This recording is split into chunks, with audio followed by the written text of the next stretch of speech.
Kama bado ninakwambia ndugu yangu, huduma yako katika madhabahu ya Bwana si kitu. Utumishi wako si kitu.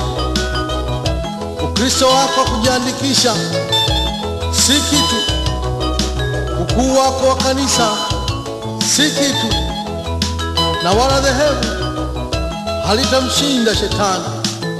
Lakini neno moja ninalokuambia sasa kupitia ujumbe huu wa uimbaji ni kwamba hakikisha jina lako limeandikwa mbinguni, yaani uokoke.